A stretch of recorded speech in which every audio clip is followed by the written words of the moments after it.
믿음으로 행하는 지구촌교회 주일 예배 오신 여러분들을 환영하고 축복합니다. 오늘도 우리를 능력의 오른팔로 붙드시고 인도하시는 힘과 능력 주시는 주님, 그 주님을 의지하며 함께 기쁨의 손뼉치며 찬양하겠습니다.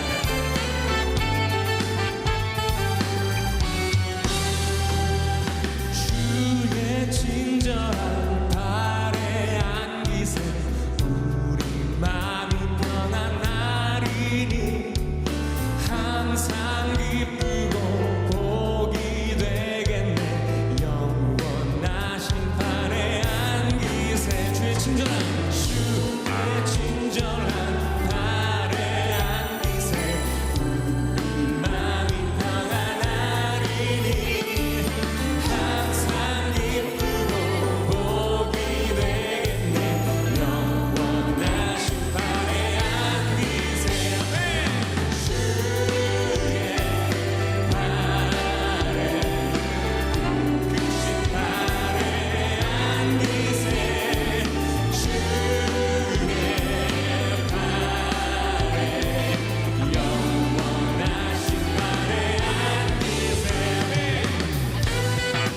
자, 우리 이런 찬양은 앉아서 찬양할 수 없죠. 다 같이 자리에서 일어나셔서 다시 한번 기쁨의 손뼉치며 찬양하겠습니다.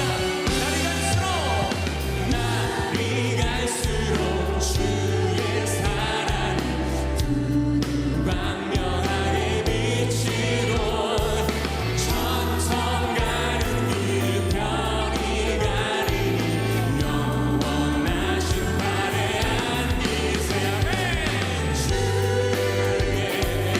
발에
괜찮으실까요? 주님의 팔이 당신을 붙들고 계십니다.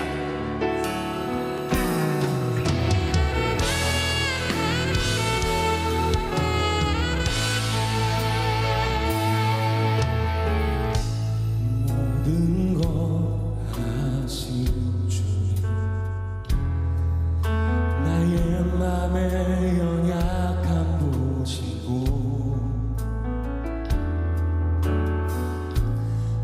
부족한 그 모습대로 주님 마음에 새겨주시네. 주님께 토로한 주님께 돌아가는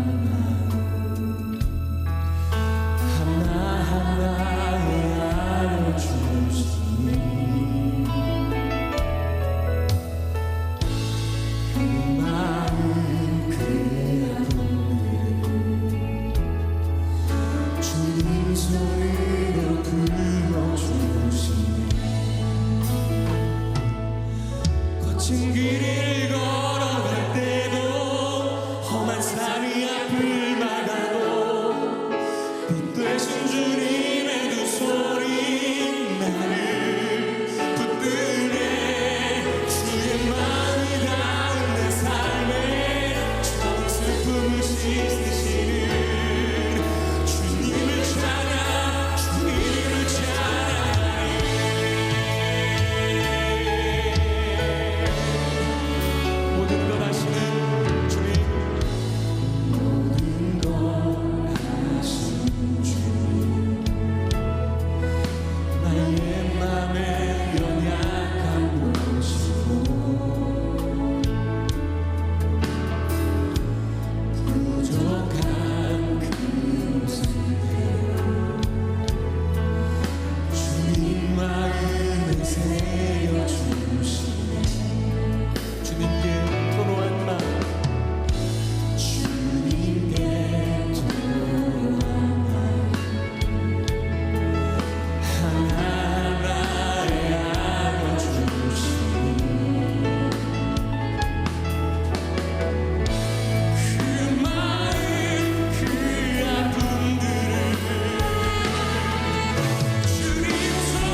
하나님 말씀 같이 볼 텐데요. 지난주에 이어서 시편 37편 말씀입니다. 23절부터 26절까지인데 성경을 한번 찾아보도록 하겠습니다. 요즘처럼 불안하고 어렵고 전쟁이 끊이지 않고 또 이스라엘과 이란이 극단으로 치닫고 있는 이때에 어떤 일이 일어나도 이상하지 않을 만큼 불안불안한 이 시대에 하나님께서는 우리에게 뭐라고 말씀하시는지 다윗의 입을 빌어서 시편 37편을 우리에게 이야기해 주고 있습니다. 우리 그 말씀 한번 찾아보도록 하겠습니다. 우리 성경을 찾으셨으면 성경을 높이 들고 우리가 성경서로문 낭독합니다. 이것은 내 성경입니다. 성경은 오늘 나에게 말씀하시는 하나님의 음성입니다. 하나님이 누구이시며 내가 얼마나 복되고 사랑받는 사람인지 말해 줍니다. 그리고 내가 어떤 사명과 비전을 품고 살아야 할지 가르쳐 줍니다. 오늘 이 말씀 앞에 마음의 문을 엽니다. 그리고 이 시간에 선언합니다. 내 심령이 열려있는 만큼 나는 새로운 축복을 받을 것입니다. 이제 하나님의 말씀을 기꺼이 듣겠습니다. 아멘. 우리 4절 말씀 한 목소리로 합독합니다. 시작. 여호와께서 사람의 걸음을 정하시고 그의 길을 기뻐하시나니 그는 넘어지나 아주 엎드러지지 아니함은 여호와께서 그의 손으로 붙드시리로다. 내가 어려서부터 늙기까지 의인이 버림을 당하거나 그의 자손이 걸식함을 보지 못하였도다. 그는 종일토록 은혜를 베풀고 구워주니 그의 자손이 복을 받는도다. 아멘. 아멘. 지난주 설교 중에 반려견 이야기를 나누었습니다. 반려견의 주인을 항상 기다리고 무조건적으로 기뻐하고 신뢰하고 순종하는 것처럼 우리도 우리 인생의 주인 되신 하나님을 향해서 그러한 태도를 보여야 된다는 사실을 나누었습니다. 근데 설교를 듣고 어떤 분들이 피드백을 해주셨는데 그중에 반려견이 아닌 반려묘를 키우시는 분들이 제게 말씀해 주셨습니다. 고양이 이야기를 좀 해달라고 말입니다.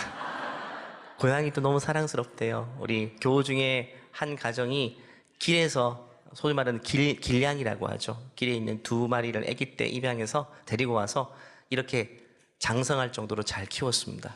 고양이가 스마트폰으로 셀카를 찍은 거래요. 믿으십니까 여러분? 이렇게 예쁜 고양이, 이런 고양이를 개냥이라고 요즘 많이 부릅니다. 강아지 같은 고양이. 그러니까 고양이인데 강아지같이 살갑고 주인에게 친근하게 다가오는 그런 고양이를 말합니다. 저 어릴 때 도둑고양이한테 그 자동차 밑에 있던 숨어있던 도둑고양이한테 갑자기 이게 공격당한 건 아니지만 깜짝 놀란 경험이 있어서 아직도 고양이는 좀 무섭거든요. 근데 고양이를 키우는 주인분들의 이야기를 들으니까 강아지 못지않게 고양이가 주는 기쁨이 아주 크다고 합니다. 고양이도 강아지처럼 주인과 애착관계를 형성하는데 그 방식이 좀 다르대요. 고양이는 강아지와 달리 신뢰가 쌓이면 사랑 표현하긴 하는데 시간이 많이 걸린다고 합니다. 한번 애착관계가 형성되면 고양이는 보호자의 곁을 늘 맴돌면서 보호자의 일상의 루틴까지 파악해서 미리 그 자리까지 가 있는데요. 그만큼 지능이 높고 아주 영리한 거죠. 고양이는 눈치를 또 많이 본다고 합니다. 주인과의 관계 속에서 은근히 밀당을 한대요. 며칠 만에 여행 갔다가 돌아오면 고양이가 좀 약간은 서운해한대요. 그래서 그걸 풀어주는데 며칠이 또 걸린다고 해요. 지능이 높다는 거예요. 고양이는 자기 위치와 자기 지위를 늘 확인합니다. 강아지는 그냥 가족의 일원이 되는 것에 만족하고 감사하지만 고양이는 그 집에서 내 위치가 어디인지 내 서열을 늘 본능적으로 확인한다는 거예요. 어쩔 때는 자기가 집에서 서열이 제일 높은 것처럼 행동할 때도 있고 그런 배짱이 어디서 나는지. 근데 이 고양이의 특성을 보니까 딱 내 모습이더라고요. 주인과의 관계 속에서 늘 눈치 보고 머리 굴리고 때론 주인에게 삐지기도 하고 주인을 원망하기도 하는 그 모습. 주인과의 서열 다툼하는 것도 신경전을 벌이는 것도 제 모습과 비슷합니다. 저를 비롯해서 많은 분들이 그럴 겁니다. 어쩔 때는 하나님과의 관계 속에서 하나님이 내 인생의 주인이심을 내가 고백하고는 있지만 실제로 내가 내 인생의 주인인 것처럼 살아가고 기도할 때도 하나님께 요청하는 건데 마땅히 하나님께 내놓으라는 식으로 기도하고 주시지 않을 때는 원망하고 불평하고 이 반려견과 반려묘 둘 다 주인에게 중요한 교훈을 던져주는 겁니다. 반려견은 내가 이렇게 살아가야 되는데 내가 얘처럼 살아야 되는데 라는 교훈을 준다면 반려묘는 너는 왠지 내 모습을 보는 것 같다라는 그런 교훈을 주게 되는 것이죠. 강아지가 고양이가 이렇게 다른 것처럼 사람들도 하나님과의 관계를 맺을 때에 아주 다양한 방식으로 관계를 맺습니다. 어떤 사람은 일편단심 하나님만을 주인으로 모시고 사는 충성스러운 사람이 있죠. 예를 들면 성경의 사도 바울 같은 사람, 다메섹 도상에서 회심한 다음에 그는 아주 충성스럽게 그 마음 한 번도 변치 않고 하나님을 향해 한결같은 마음이었어요. 마치 반려견 모습이처럼 말이죠. 근데 다 그런 건 아닙니다. 어떤 사람은 그렇지 않아요. 예를 들면 구약에 등장하는 요나 선지자 같은 경우에 보면 그는 다르죠. 하나님이 아무리 말씀하셔도 자기 생각이 워낙 커요. 자기 생각으로 하나님 말씀을 판단합니다. 내 생각에 오르면 순종하고 그렇지 않으면 순종하지 않는 선택적인 순종의 모습. 늘 자기 판단이 들어갑니다. 여러분, 하나님 말씀하실 때 내 생각을 오래 하는 것은 항상 유익하지 않습니다. 하나님의 길은 내가 생각하고 판단해서 갈 수 있는 길이 아닙니다. 그냥 하나님을 사랑하고 하나님을 신뢰하기 때문에 믿기 때문에 가는 길이지 내 판단으로 견적이 나오기 때문에 가야 되는 길은 아닌 것이죠. 왜냐하면 항상 내 생각과 하나님의 생각은 다르기 때문에 거의 달라요. 똑같을 때가 거의 없을 겁니다. 설교 중에 여러 번 찾아봤지만 이사야서 55장에 분명히 말하고 있죠. 다시 한번 읽어볼까요?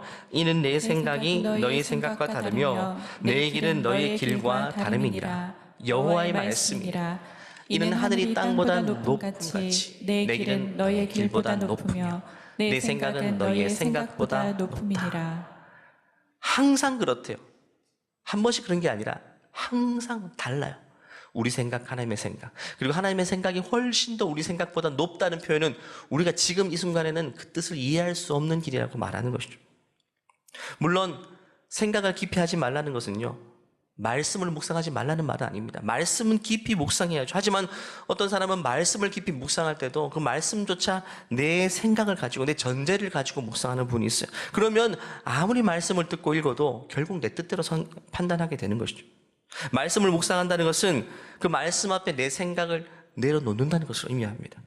그 말씀의 깊이를 생각하며 말씀으로 내 생각을 바꿔낸다는 거예요. 그 전제를 가지고 말씀을 펼쳐야 됩니다. 사도행전 보면 바울이 베레아 지역에 갔을 때 베레아 사람들이 말씀을 그렇게 받았대요. 베레아에 있는 사람들은 데살로니가에 있는 사람들보다 더 너그러워서 간절한 마음으로 말씀을 받았다는 말은 빈 마음으로 그냥 수용했다는 거예요. 자기 생각으로 판단한 게 아니라. 또 그것이 그러한가요? 날마다 성경을 상고함으로 그 열매가 어떻다고요? 그 중에 믿는 사람이 많아졌고 헬라의 귀부인과 남자들도 적지 않았다. 좋은 열매가 나타났다. 우리도 마찬가지입니다. 말씀 앞에 내가 설 때에 내 생각을 계속 비워낼 수 있어야 돼요. 말씀을 받아야 된다는 거예요. 그런데 우리는 이미 내 생각을 가지고 말씀을 가지고 들어와 생각하고 판단하게 될 때 결국에는 내 길과 주님의 길이 다르기 때문에 내 생각대로 가게 된다는 것입니다. 요나도 결국 그랬어요. 명색이 선지자임에도 불구하고 하나님이 어느 순간 뭔가를 명령했는데 내 생각으로 판단할 때 그게 아니거든요. 요나서 1장 2절 보니까 너는 일어나 저 큰 성읍 니느웨로 가서 그것을 향하여 외치라. 그 악독이 내 앞에 상달되었음이니라 하시니 하나님은 요나 선지자에게 니느웨로 가서 복음을 외쳐라고 말하는데 요나 생각으로는 그게 아닌 거예요.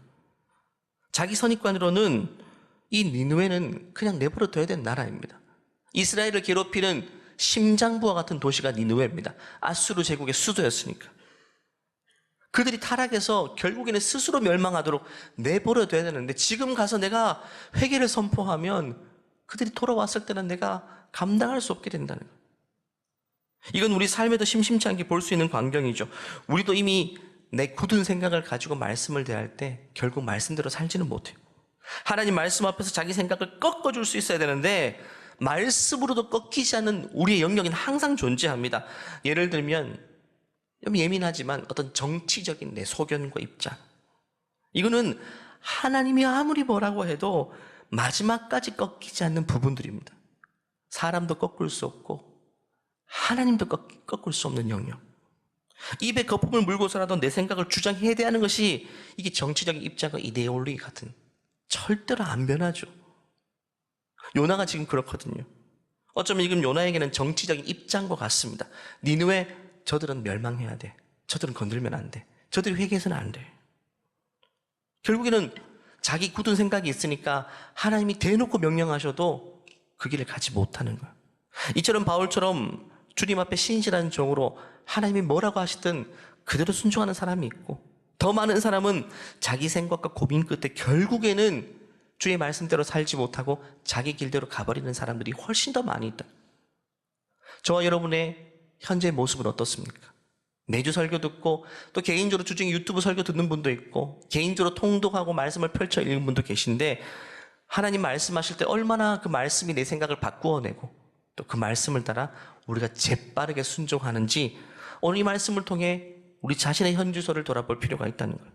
물론 주님의 뜻대로 순종하며 가는 길도요, 어렵죠. 다 그냥 평탄한 길이 펼쳐지는 건 아닙니다. 고난이 없다는 게 아닙니다.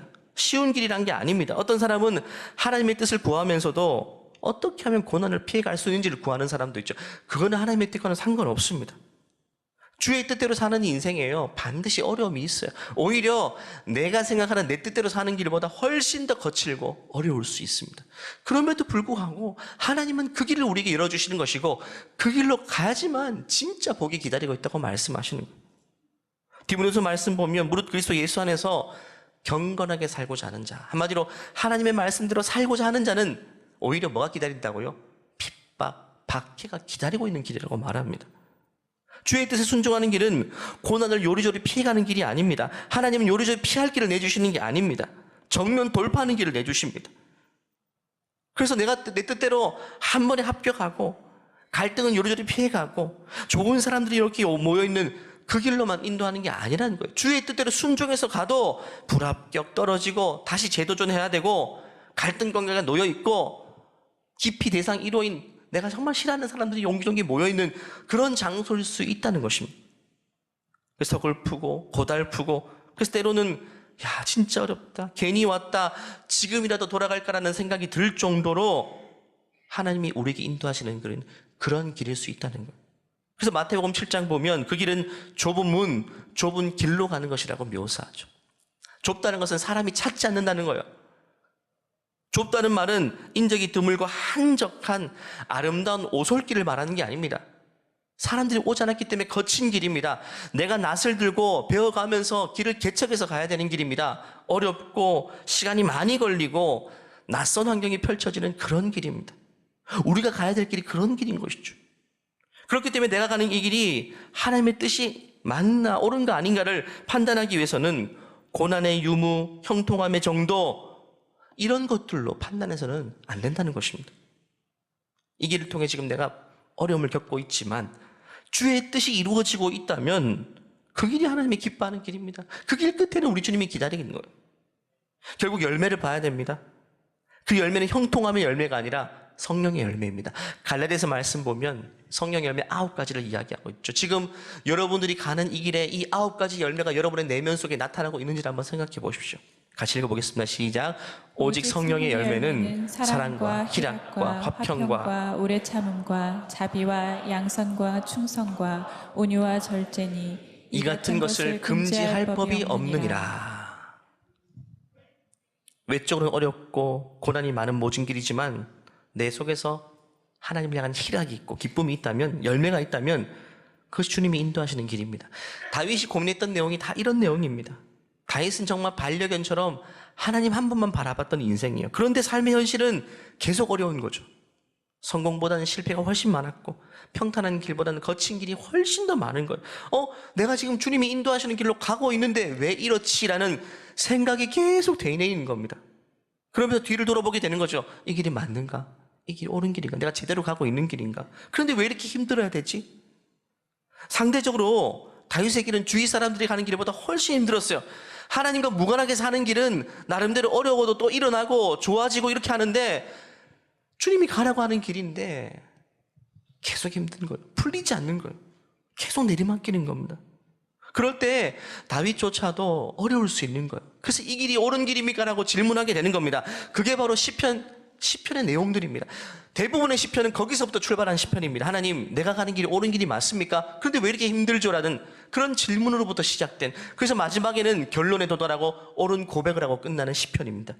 다윗이 150편 중에 한 절반 이상을 다윗이 고백한 시편인데, 이것이 특별히 우리에게 와닿는 이유가 뭐냐 하면 우리와 같은 고민에서 출발한 그런 고백들이기 때문에 하나하나가 되게 공감이 많이 되고 그걸 통해서 우리도 해답을 얻게 되는 겁니다. 지난주에는 그 시편 많은 중에 37편 중에 앞부분을 살펴보았습니다.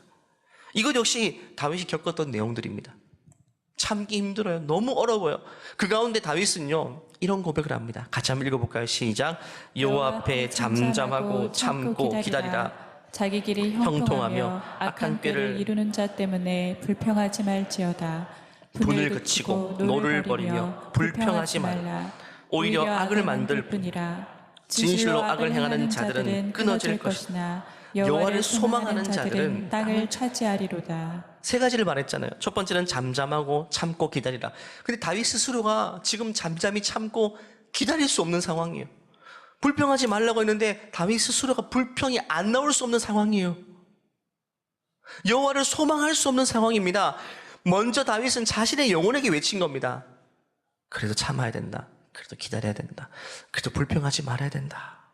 자기 영혼에게 외치고 있는 고백이 시편의 내용입니다. 방금 읽은 7절 말씀처럼 주위를 돌아보니까 하나님을 의지도 하지 않고 자기 악한 꾀를 가지고 사는데 너무 잘 사는 겁니다. 형통하고 자기 뜻을 이루고 꿈을 이루었다라고 말하고 하는 것마다 잘 되는데 나는 지금 주의 뜻에 순종하면서 한 걸음씩 가고 있는데 또 내려가고 또 내려가고 또 멀리 벗어나고 자꾸 형통의 길과는 멀리 벗어나는데 그게 너무 힘든 거예요.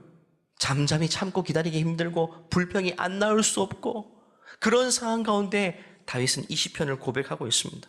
그 중에 오늘 읽은 본문은 그 후반에 있는 부분인데 지난주 이 본문은요 그럼에도 불구하고 참아야 되고 불평하지 말아야 된다고 이야기하는데 오늘 본문은 왜 그렇게 해야 되는지를 이야기합니다. 무엇 때문에 우리가 참아야 되고 무엇 때문에 어려워도 불평하지 말아야 되고 무엇 때문에 보이지 않는 하나님을 끝까지 소망해야 되는지를 이야기하면서 그 근거를 이렇게 시작합니다. 23절 말씀 보면 여호와께서 사람의 걸음을 정하시고 그의 길을 기뻐하시기 때문이라고 말합니다. 우리 하나님은 사람의 걸음걸음을 다 정하고 계시기 때문에 지금 당장의 이 모습, 이 현실 때문에 모든 것들을 판단하지 말라는 겁니다. 여러분, 하나님은 지금도 우리의 걸음을 정하고 계십니다. 오늘 예배하는 걸음도 주님이 정하신 걸음이요, 인도하신 걸음입니다. 내 뜻대로 판단해서 온 것처럼 보이지만, 습관을 쫓아 온 것처럼 보이지만 주님이 인도하지 않으면 올 수 없는 걸음인 것입니다. 하나님은요 단순히 우리의 길을 가르쳐주는 분이 아닙니다. 그냥 내비게이션 역할만 감당하는 분이 아니에요. 우리와 함께 그 길을 걸어주시는 분이고 우리의 걸음걸음을 계획하시고 그 걸음을 정해주시는 분입니다. 그게 우리 인생입니다. 다윗은 인생 여정 가운데 이걸 경험했던 거예요. 광야에서 쫓기고 배신당하고 고통을 겪었지만 그 모든 여정을 통해 깨달은 건 뭐냐 하면, 야, 하나님이 내 걸음을 정하고 계셨네.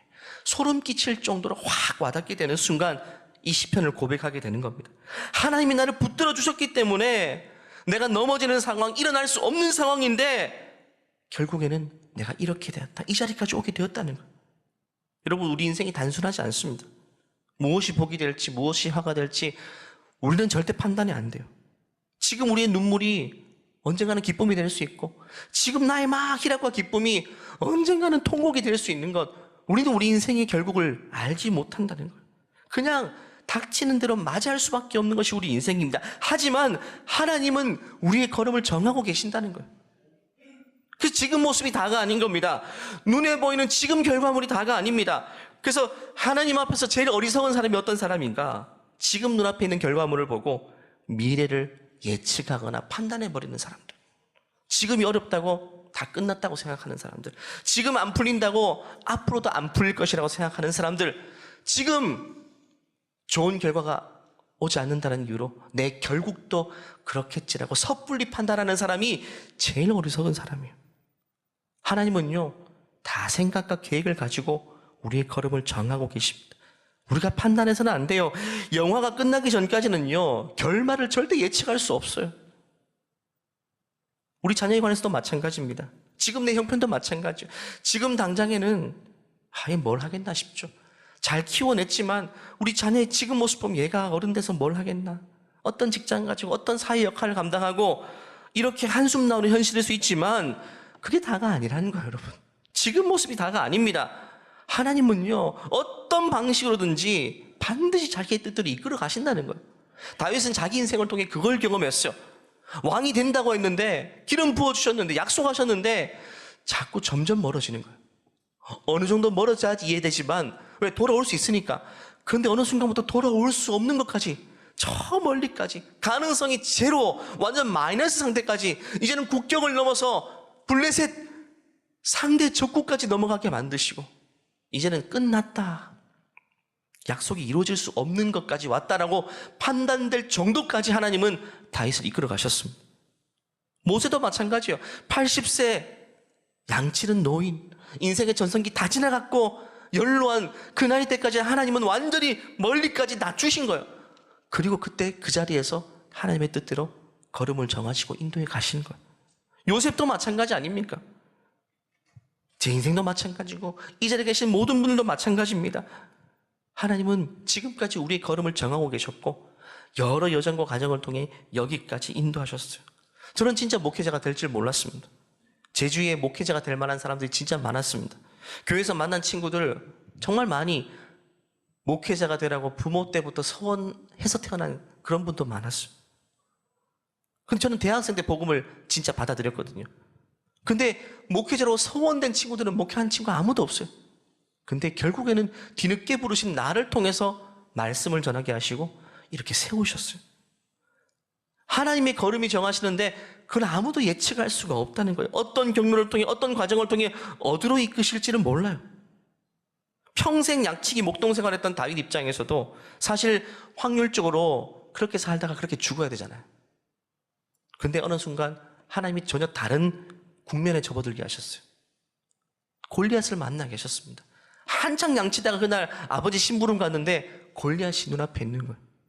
골리앗은 인생에서 스스로의 힘으로 감당할 수 없는 가장 높은 장애물을 상징합니다. 다윗은 골리앗 앞에 설 준비가 전혀 되지 않았습니다.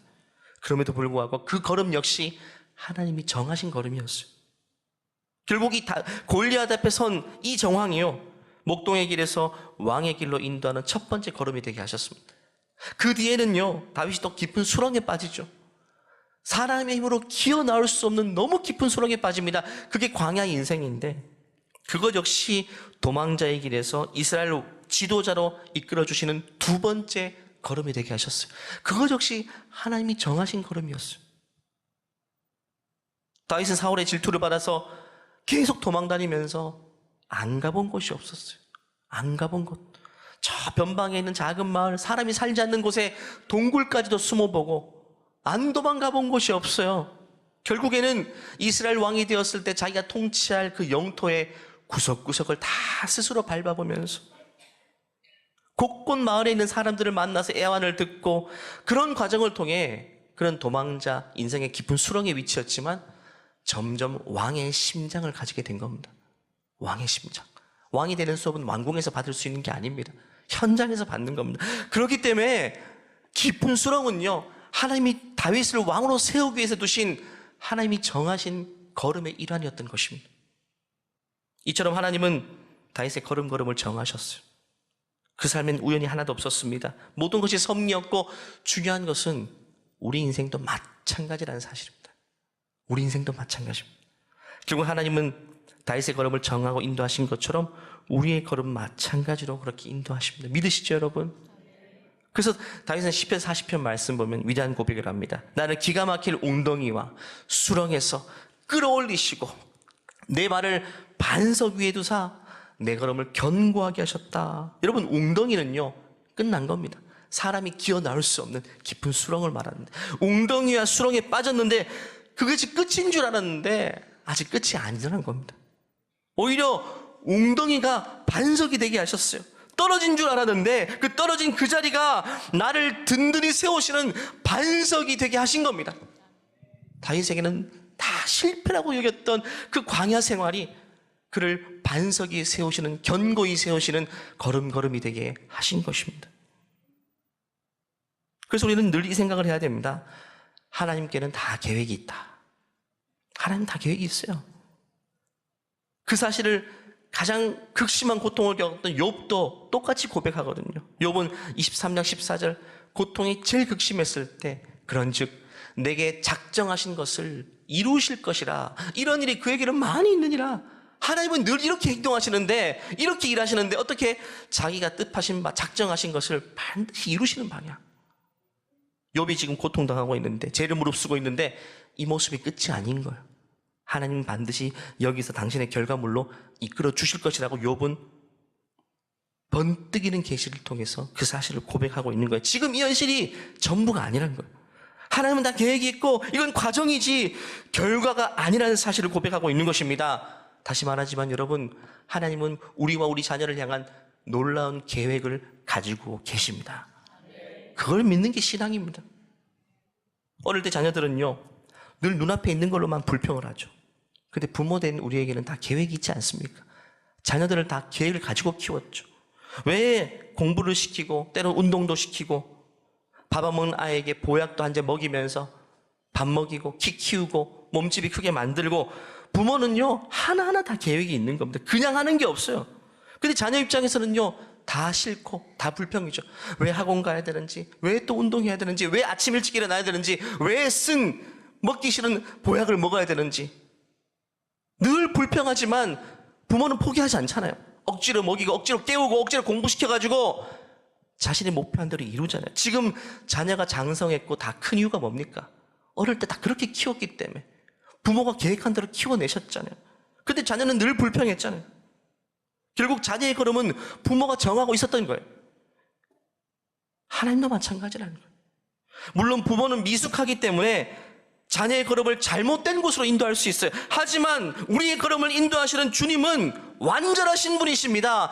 실수가 없으십니다. 그분의 계획은 완전한 계획이고 영원한 계획인 것입니다. 그건 누구도 틀 수가 없는 거예요.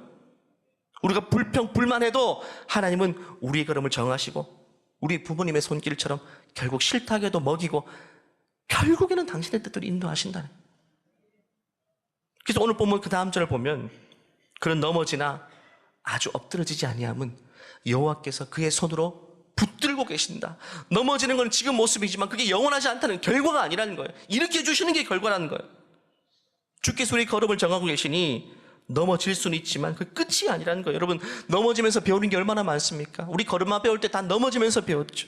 세상은 넘어지지 않는 길을 가르치잖아요.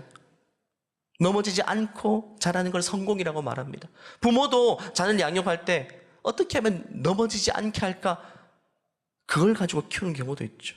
근데 성경은요, 넘어진 자리에서 일어서는 법을 가르칩니다. 왜? 넘어질 수밖에 없기 때문에. 아니, 당연히 넘어져야 되기 때문에. 넘어지는 것이 하나님이 정하신 걸음이기 때문에 거기서 일어나는 법을 가르치는 게 말씀이에요. 그리고 넘어진 자리에서 일어서는 것을 승리라고 말하는 거예요. 여러분, 넘어지는 걸 두려워하지 마십시오. 진짜 실패는요, 넘어지지 않기 위해서 아무것도 하지 않는 게 실패입니다. 넘어질까봐, 상처받을까봐, 또 실패할까봐 아무 도전도 하지 않는 게 진짜 그게 실패 중에 실패인 것입니다. 그래서 하나님을 인생의 주인으로 삼은 사람과 자기 자신이 자기 인생의 주인이 된 사람의 특징은요, 어느 순간에 대조되냐면요, 넘어졌을 때 확연하게 대조가 됩니다. 믿음 없는 사람은요, 자기가 넘어져도 자기 스스로 일어나는 손을 스스로가 만들죠. 결국 넘어졌을 때 그가 어떻게 반응했는가, 넘어졌을 때 뭘 붙잡고 일어섰는가, 그 두 가지를 보면 그가 인생의 주인을 누구로 모시고 있는가 확연하게 드러나게 되는 거예요. 세상 사람들은요, 자기가 딛고 일어설 줄을 스스로가 만들죠. 인맥, 자산, 학력, 지위, 자기가 의지할 손을 하나하나 확보해 놓고 안심합니다. 때로는 넘어지지 않고 스스로 붙잡을 그 손을 스스로가 만드는 거예요. 근데 여러분, 어리석은 거 아닙니까? 그 손들은요, 인생의 진짜 위기 앞에서는 아무 힘도 발휘할 수 없어요. 그 줄이 화려해 보이지만 작은 무게도 지탱해 줄 수 없어요. 거기 매달리면 같이 무너지는 겁니다. 하지만 주의 손은 보이지 않지만 견고한 손입니다. 나도 매달려도 되고 내 자녀와 내 후손이 통째로 매달려도 그 손은 끊어지지 않는 견고한 손이 되는 겁니다. 여러분, 위에 스피커 큰 거 달린 거 보이십니까? 얇은 쇠사슬 줄인데요, 이 스피커 몇 개 다 달려도 절대 끊어지지 않습니다. 얇아 보이지만 아주 견고한 손. 우리 주님의 손이 보이지 않지만 우리 인생 전체를 다 의탁하고 매달려도 그 손은 절대 끊어지는 손이 아닙니다. 어디서라도 우리를 구원해낼 손이 된다는 사실입니다. 우리가 정말 붙들어야 될 손, 우리가 넘어졌을 때 진짜 우리를 일으킬 수 있는 손은 사람이 만들어낼 수 있는 손이 아닙니다. 우리 주님의 손밖에 없다는 사실을 견고하게 믿으시는 여러분 되시기를 축복합니다.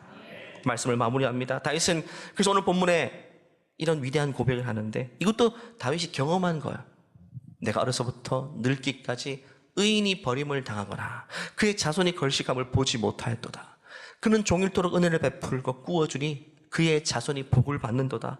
다윗은 수많은 사람들을 보고 자랐는데, 의인들이라면 하나님을 인생의 주인으로 모시고 산 사람을 말합니다. 그 사람들은 결국 버림당한 것처럼 보일 때가 있었는데 나중에 보니까 결국 일어서 있다는 거예요. 넘어진 것처럼 보였어요. 근데 나중에 보니까 우뚝 일어서 있는 거예요. 그는 그의 자손들로 보니까 함께 넘어지고 힘든 것처럼 보였지만 나중에 보니까 어느새 일어나서 견고한 반석 위에 서서, 옛날에는 뭔가를 꾸며 사던 사람인데 이제는 사람에게 구워주고 나누어주고 흘려주고 베푸는 그런 인생으로 살게 되더라는 거예요. 예외가 하나도 없었다라고 이야기하는 것이죠. 그 이유는 한 가지입니다. 주의 손이 그와 그의 자녀의 후손들을 붙들고 계심이라고 말하는 것이죠. 여러분, 골리앗은 자기 힘을 의지했고 사울 왕은 자기 왕의 지위를 의지했습니다. 모든 사람 다 마찬가지입니다. 자기가 만든 것들을 의지합니다. 결국 어떤 손도 어떤 것도 인생의 진짜 위기에서 구해줄 수가 없습니다. 다윗도 한때는요 그런 것들을 의지해 봤습니다. 아이돌의 제사장을 의지해 보기도 했고, 블레셋 땅으로 스스로 도망가서 블레셋의 힘을 의지해 보기도 했지만 시간이 흐를수록 깨달았습니다. 하나님의 손이 아니면 그 아무 손도 나를 붙잡아 줄 수 없구나. 오늘도 수많은 사람들이 자기 인생을 붙들 수 있는 손을 스스로 만듭니다. 보험과 재테크와 인맥과 자녀와 명예와 권력과 그런 것들을 잘 만들어 놓은 사람들은 비교적 평안해하고, 그런 것들을 비교적 잘 만들어 놓지 못한 사람들은 불안불안해하며 사는 인생, 모두가 어리석음에 빠진 결과입니다. 그런 사고를 가지는 자체가 실패한 인생입니다. 물론 그런 것들을 하나도 만들어 놓지 말라는 게 아닙니다. 그것을 내 인생의 궁극적인 보장으로 삼지 말라는 거예요. 그걸 붙들고 사지 말라는 거예요. 보험이 있고 재테크도 하지만 내 인생의 주인 대신 하나님을 붙잡는 것만큼 그걸 붙잡고 살지 말라는 거예요. 그것들은 언제든지 나눌 수 있고 버릴 수 있고 흘려보낼 수 있는 것들이지, 또 스스로 사라질 수 있는 것들이라는 거예요. 우리를 견고하게 붙잡아주는 것들은 그런 것들이 아니라는 사실을 말씀드리고 싶은 거예요. 그리고 마지막으로요, 인간이 만들어낸 세상의 손들은 결국 우리 인생을 지켜주지 못할 뿐만 아니라 우리 자녀도 지켜주지 못해요. 하지만 오늘 약속의 말씀이 있는 것처럼 주의 손은 내 인생뿐만 아니라 우리 자녀의 인생, 우리 후손들의 인생을 송두리째 붙잡아 준다고 약속하셨습니다. 이 구절 읽고 마칠 테요. 다시 한번 25절과 26절 말씀 읽고 아멘으로 화답했으면 좋겠습니다. 시작. 내가 어려서부터 늙기까지 의인이 버림을 당하거나 그의 자손이 걸식함을 보지 못하였도다. 그는 종일토록 은혜를 베풀고 꾸어주니 그의 자손이 복을 받는도다. 아멘. 제가 왜 이 설교를 하게 되었는가? 어떤 분이 자녀를 대학을 잘 보내가지고 너무 든든해 하시더라고요. 그러면서 내가 이제 너 공부시킬 거 다 시켰으니까 이제 엄마가 만들어준 그 줄, 그게 대학 학벌이죠. 이거 붙잡고 이 의지에 살면 그건 인생 지켜줄 거야. 이런 뉘앙스인 거야. 우리가 자녀를 양육하면서 자칫 이런 착각과 오류에 빠질 수도 있어요.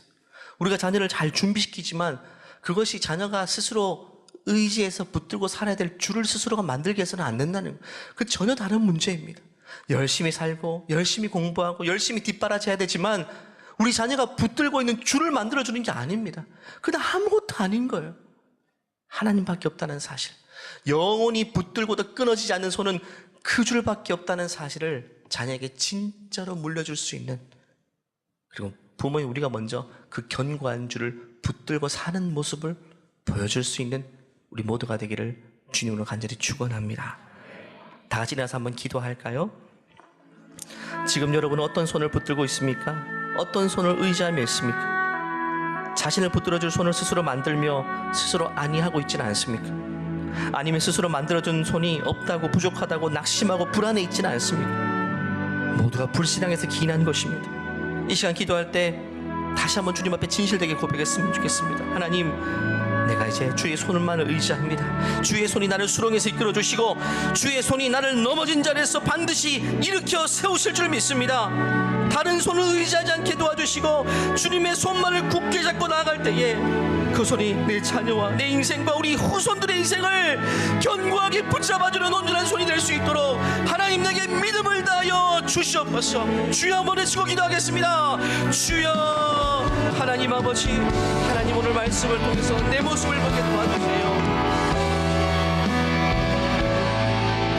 하나님 오늘 다윗의 이 고백을 통해서 내가 붙잡고 있는 것은 무엇인지를 보게 하신 것 감사합니다. 하나님, 내가 헛된 것을 붙잡고 헛된 것을 스스로 만들어가고 있고 헛된 것을 붙잡고 스스로 위안을 얻고 있다면 하나님 오늘 말씀을 통해 다시금 놓게 하여 주시고 다시금 내가 붙잡지 못했던 그 견고한 손을 붙잡고 살아갈 수 있도록 은혜 베풀어 주시옵소서. 그 손이 내 인생과 내 자녀의 인생과 우리 후손들의 인생을 붙들어 주신다는 확실한 약속을 믿고 이제는 스스로 놓아야 될 것을 놓고 붙잡아야 될 것을 붙잡고 살아가는 믿음의 사람들 될 수 있도록 은혜 베풀어 주시옵소서. 예수님의 이름으로 기도하옵나이다. 아멘. 보이지 않는 손이 우리를 붙들고 계십니다. 우리의 걸음을 장하고 계십니다. 그 사실을 믿는다면 우리 하나님께 감사의 박수 올려드리겠습니다. 그 사실을 온전히 신뢰하시기를 바랍니다. 이 시간 완전하신 하나님을 고백하며 예배를 마치겠습니다. 주여 우린 연약합니다. 오늘 힘겨워합니다. 주뜻 이루며 살기에 부족합니다. 우린 연약합니다. 진실되게 고백할까요? 주여 우린 넘어집니다. 오늘 하루 또 실수합니다. 주의 긍휼을 구하는 죄인입니다. 우리 주만 바라봅니다. 이 시간 주의 손을 의지하여 고백합니다. 한없는 주님의 은혜 온 세상 위엔 없습니다. 가릴 수 없는 주여 온 땅 위에 충만합니다. 주님만 이 길이오니 우리 그 길 따라갑니다. 그날에 우리를 이루신 우리 주님은 완전하신 분이십니다. 주는 완전 그날에 우리를 이루실 우리 주님은 완전하신 분입니다. 그날에 우리를 이루신 마지막으로 고백할까요? 주는 완전합니다. 완전하신 하나님, 실수가 없으신 하나님 아버지, 약속의 하나님 아버지, 주님을 찬양합니다. 주의 손만을 의지합니다. 우리를 붙잡아 주시옵소서. 이제는 우리 주 예수 그리스도의 은혜와 하나님의 무한하신 사랑과 우리 안에 내주하시는 성령의 교통하심이 그 어떤 순간에도 세상의 주를 하나씩 하나씩 내려놓고 이제 주의 손만을 견고히 붙들고 살아가기를 소원하는 하나님의 존귀한 백성과 자녀와 후손 위에 이제로부터 영원토록 함께 하시기를 간절히 축원하옵나이다. 아멘.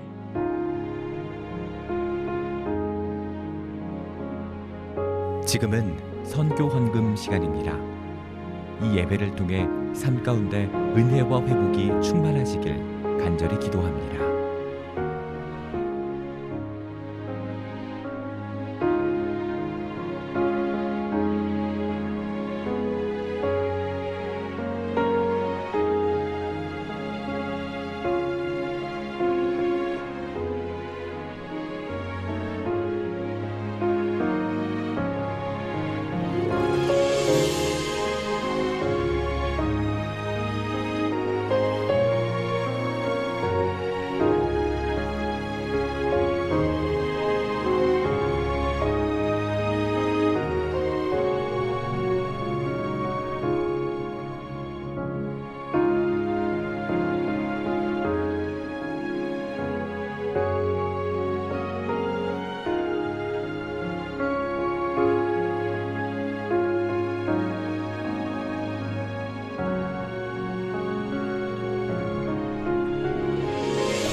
G-O-D Good TV